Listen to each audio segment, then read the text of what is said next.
lang ng kain. Kain lang ng kain. Kung ano yung nandyan, kain lang ng kain. Yung may makitang redness ka pa din. Hindi, wala to.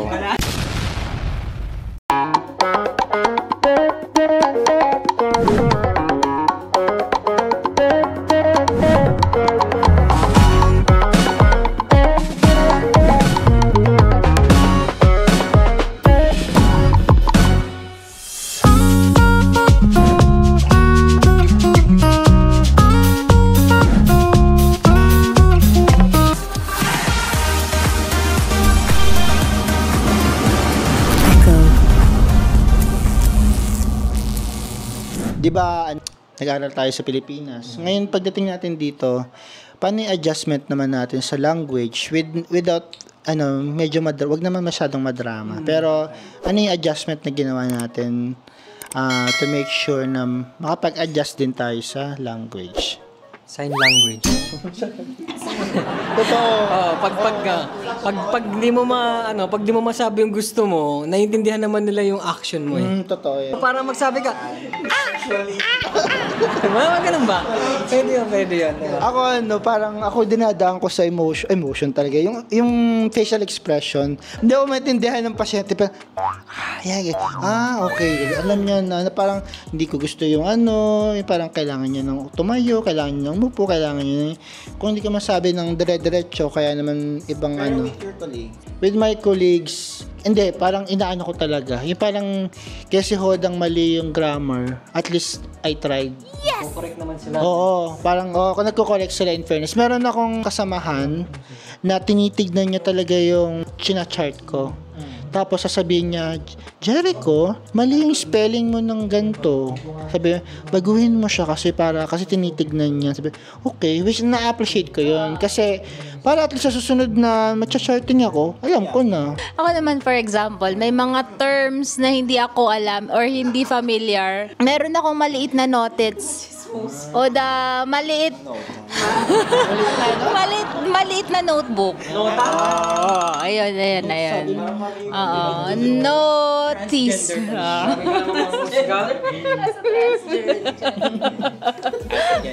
Kapag hindi ko maintindihan yung terms or yung words na ginagamit nila, sinusulat ko and then nire-research ko.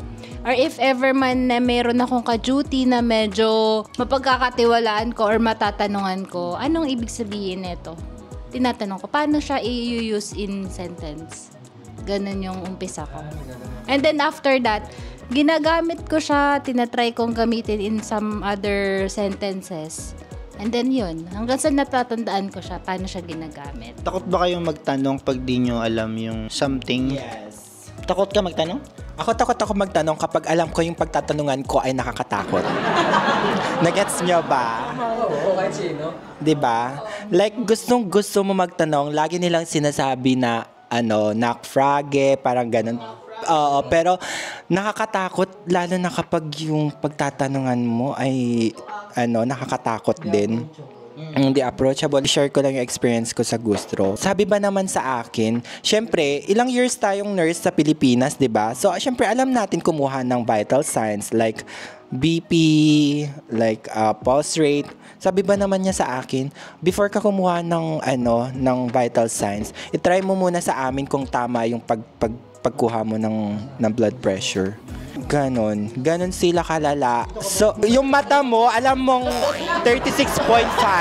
Ganon. Diba? Alam mo agad yung temperature ng pasyente mo. Nag-endorse pa lang yung kasama mo. Receive patient. Meron ka ng may... Start ka pa namang duty, close na yun. Kulang na lang yung R sa nurses notes mo. Ganon sila sa Gustro sa amin nun. Like, bago ka mag-vital signs, check muna namin kung tama yung pagba-vital signs mo, sabi nila sa akin. Na parang, baka masampal ko sa yung COE kung intensive care unit nurse ako. Baka gusto mong i-intubate kita dyan. Agad-agad. Oo, parang gano. Ang bakla, pipi yung bakla nung mga first, niya. Sa isip ko lang yun, pero sa totoong buhay, ang bakla, kayo po. Nagyan na lang ang bakla. Yeah. Ganon. Ang dami kong gustong sabihin sa utak ko, pero yan lang ang nasabi ko. So, nagmukha pong bobo ang bakla. Yung una namin, pero sa estudyante naman, parang sabi niya, eto ganito gamitin to ha, yung parang yung monitor. Eto ganito gamitin to. Tapos sabi niya, nung syempre ginagamit ko na yung pang BP, wag mong itaas, wag mong dito lang dapat. Inigit na niya dito. Sabi ko, sure ka? Sabi niya, oo, ganito yan. Ganito yung ginagawa namin dito. Parang ganun. Yun nga, sabi ko, hindi yan tama. Parang kinorek ko siya. Something. Yun nga, tinanong niya, di ba estudyante ka rin? Sabi niya. Oo. Tapos sabi ko, hindi. Sabi ko, matagal na akong nurse, pero pagdating kasi namin dito, kailangan naming maging... Pero nasabi mo na... i-practice ulit yung sabi ko. Pero hindi tama yun, sabi ko. Ito yung tama. Hindi pa rin siya naniniwala kasi nga, parang first time niya ako makasama that time. Naintindihan ko naman kasi hindi niya naman alam eh. Kaya akala niya, estudyante ako. Pero yun pala, matagal niya nang ginagawa yun. So, sabi ko, hindi. Oo. Matagal na siyang mali. Well, was there a time na you doubted yourself sa anything? Siyempre, as a 10 years ER nurse, nag-doubt ako na, i-give up ko na ba yung skills ko? Since ang gusto ko lang na naman ngayon is kumita na lang, di na importante sa akin yung skills, yung mga growth and development. Wala na akong pakialam doon, tumatanda na ako eh. Ang gusto ko na lang yung kumita ka na ng stable eh. Mag-strive pa ako ng skills ko na mahihirapan lang ako tapos madidelete pa yung years. Why not na mag-stay na lang ako dito sa comfort zone na dapat diba lalabas ka sa comfort zone mo. Since nakailang beses na ako lumabas sa comfort zone ko, tapos nakita ko na lahat, nanasa ko na lahat ng hirap, ER, intensive care unit, ward, lahat, OR, nag-OR na rin. Sawa na ako sa skills eh, gusto ko na lang kumita ng pera, which is, yun naman talaga ang goal natin. Yung ba tayo nagyamang bansa para makatulong sa family at the same time, matulungan mo yung sarili mo, makapag-ipon ka at saka sa future mo, di ba? So, bakit ka pa maglalagay na naman ng panibagong sakit sa ulo mo na alam mo naman na okay ka na? I think lahat naman tayo meron sa point ng life na nagda-doubt tayo sa sarili natin. Lalo na pag may mga taong nagdududa din sila sa'yo sa kakayahan mo. So, especially, since nandito naman na tayo sa Germany, so, i-share ko yung experience ko din sa Germany. Ang dami kong issue sa gusto. Baka mabanda ako sa gusto, hindi na ako papuntahin doon. Ayun nga, pag yung parang pinagdududahan yung kakayahan mo, yung pagiging competent nurse mo, doon ka na din nag-start na mag-doubt sa sarili mo. Oo, na parang, worth it ba yung parang like 4 years na naging ICU nurse ka, bakit parang hindi worth it yun nung nagpunta ako dito sa Germany? Bakit naging bobo ako dito sa Germany? Bakit parang feeling ko ang bobo-bobo ko kasi yung tingin ng mga kasama ko, parang wala akong alam kahit man lang sa pag-BP, tuturo muna sa akin paano mag-BP. Sobrang basic niyan sa Pilipinas. Ever since, dinadoubt ko yung sarili ko always. Pero hindi ko pinapakita yun sa work and sa akin lang kasi doon ko siguro nakukuha yung gusto ko pa rin mag-learn everyday. Kagaya nung yun yan, nakwento ko kanina, hindi ko siya tinake as discrimination or what. Tinake ko siya as learning pa rin na siguro, eto, iba yung machine nila dito, gano'n. Hindi ko masasabing madalas akong magkamali sa work. Nagkakamali ako sa work pero hindi madalas siguro. Meron yung once na yung sa dating dahil sa communication, yun kasi may sinabi yung nurse na gawin mo yung pagpapalit ng parang alam mo yung parang pag nag-nebulize ka ng hindi naman siya pag hindi mo na napalitan yun, hindi naman mamamatay yung pasyente. Pero yun nga, yun yung ginagawa ko sa mga kasamahan ko, okay lang man naman sa kanila. Tapos yung sa specific na colleague na yun, gusto niya after i-nebulize mo na yung pasyente bago ipalitan yung tubig, ganyan. Tapos parang mali yung pagkaintindi ko sa kanya, ganyan. So parang pinalitan ko na yung nebulizer bago ko inano yung pasyenteng ganyan. Tapos sabi niya, di ba sabi ko dapat nebulize mo muna bago mo palitan, ganyan. Tapos andun yung mga estudyante ganyan. So parang feeling ko napahiya akong ganyan. Kasi bakit hindi naman mamamatay yung pasyente pag hindi ko pinalitan? Bakit kailang i-big deal mo? Ganon. So parang napahiya akong ganyan. Tapos ayun, yung nag-start ako na tutulog ko pa ba to? Ganyan na parang hindi ko naman sila naintindihan. Ganon, mga ganong bagay-bagay. How do I manage stress? Syempre, sleep.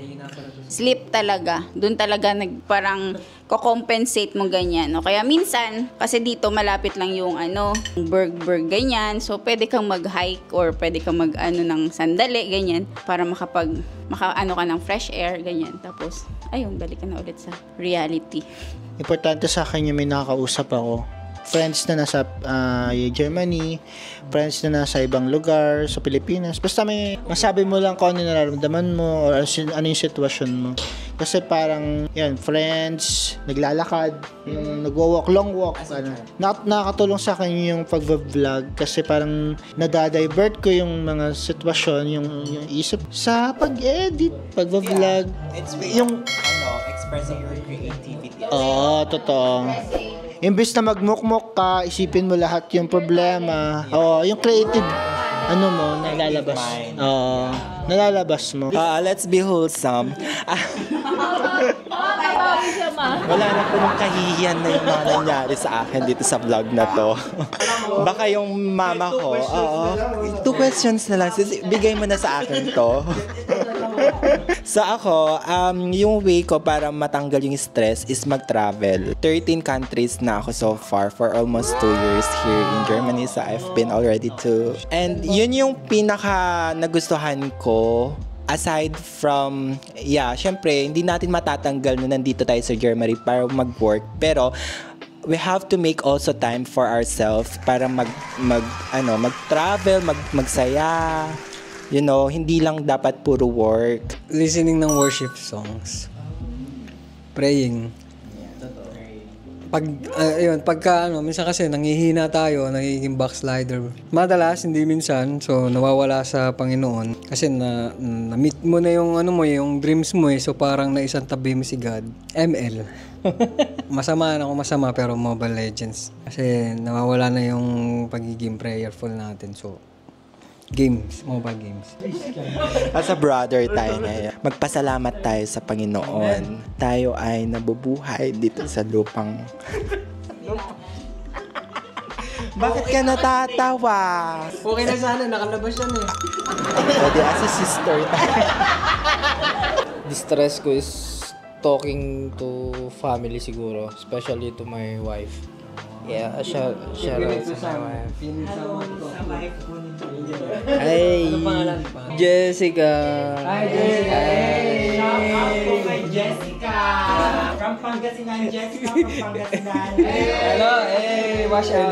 Olongga po actually. Cebu actually, Cebu.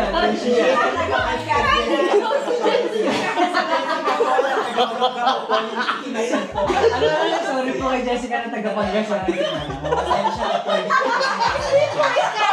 I can talk to her like everything talaga. Guys, 5 years from now, paano nyo nakikita o napapursue yung sarili nyo dito sa Germany as a Filipino nurse na nagsisikap at nagtataguyod sa inyong mga pamilya? Pailanman. Ako, nagka-travel na lang ako dahil meron na akong German citizenship. Nakikita ko sarili ko na successful na, stable, dual citizen, tapos na-provide na lahat ng kailangan ng mga family, and then single. Kaya ang sabi ko, magkalayo kami nung wife ko. Siguro 5 years from now is magkasama na kami. Actually, 3 years from now magkasama na kami. Sobrang taas ng dream ko na yon na sana may makontribute ako sa nursing con. Wow! Like, kahit isang book lang. Pag umpisa ng operation hanggang matapos yung operation. Parang ganun. Yung parang So it's more of, ano siya, educational. Educational siya. 5 years from now, sana okay na yung sprake ko. Ayun. Yun. Oo naman. Yun talaga 5 yun. years? Oo. Ay, malay natin, hindi tayo sure. Yeah, pa rin yun. 40 na ako minun. My God. Okay. So jowa, ako jowa. Jowa.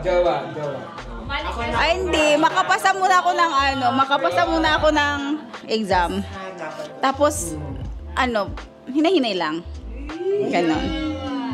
Bold stance.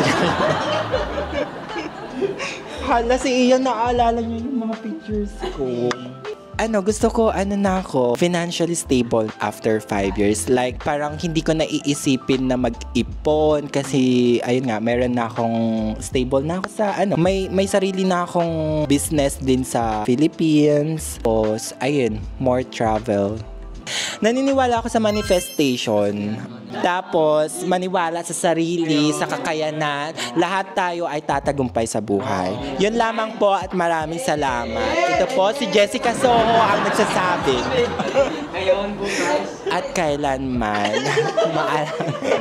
Ako 5 years from now, nakikita ko sarili ko na meron akong sariling negosyo sa Pilipinas. At sa vlog naman, siguro hindi ko alam kung gaano kadami, pero sana maging successful yung vlog.